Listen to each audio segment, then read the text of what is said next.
ये क्या तरीका है कि महिला आरक्षण को लागू करने के लिए आप एक डिलिमिटेशन को बुलडोज कर रहे हो, आप डिलिमिटेशन। आप जो ये बिल में आप जो ये संख्या लाए हो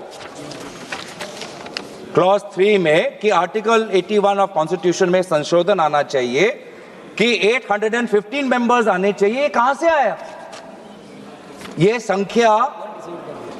ये संख्या किसने निर्धारित किया? सरकार। और इसीलिए तो हम इस बिल का विरोध कर रहे हैं कि आज सरकार अपने आप, जो संविधान में लिखा हुआ है कि जो अगला सेंसस होगा 2026, उसके बाद डिलिमिटेशन होगा, आज सरकार ने वो संविधान का पूरा आर्टिकल 81 को खत्म करके खुद अपने आप को ताकत दे रहा है कि नहीं, सेंसस के लिए नहीं हमको रुकना, और अपने आप हमने चुन लिया कि 815 करना है। ये संख्या कहां से आया? नागपुर से आया? किसी शाखा से आया? कहां से आया? कोई सरकारी दस्तावेज, कोई पार्लियामेंट्री पेपर, कोई पार्लियामेंट्री कमेटी की रिपोर्ट, कहां से आया 815 नंबर? क्या आसमान से टपक गया? कहां से आया? यही तो हम जानना चाहिए। इसलिए तो हम कह रहे हैं कि सरकार के पास इस विधेयक को इंट्रोड्यूस करने की लेजिस्लेटिव कॉम्पिटेंस है ही नहीं, कि वो सरकार अपने आप कैसे तय कर ले कि पार्लियामेंट की, सदन की संख्या कितनी बढ़नी चाहिए अपने आप, बिना सेंसस के।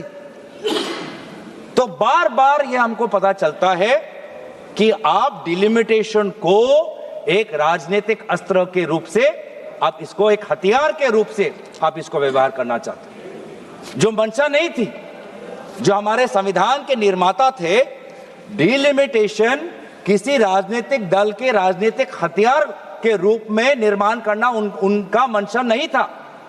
डिलिमिटेशन की मंशा क्या थी कि जैसे जैसे जनसंख्या बढ़ेगी, प्रशासन के लिए, सुशासन के लिए हम अपने डिलिमिटेशन अपने विधानसभाओं का, लोकसभा क्षेत्रों का ऐसा करें ताकि लोगों को प्रशासनिक सुविधा मिले, ताकि सुशासन सुचारू रूप से हो। इस उद्देश्य से डिलिमिटेशन हुआ था। लेकिन हमने देखा है कि इस सरकार के द्वारा किस प्रकार से डिलिमिटेशन को, किस प्रकार से एक निजी और काफी निम्न स्तर की राजनीतिक अस्त्र इसको बनाया गया है।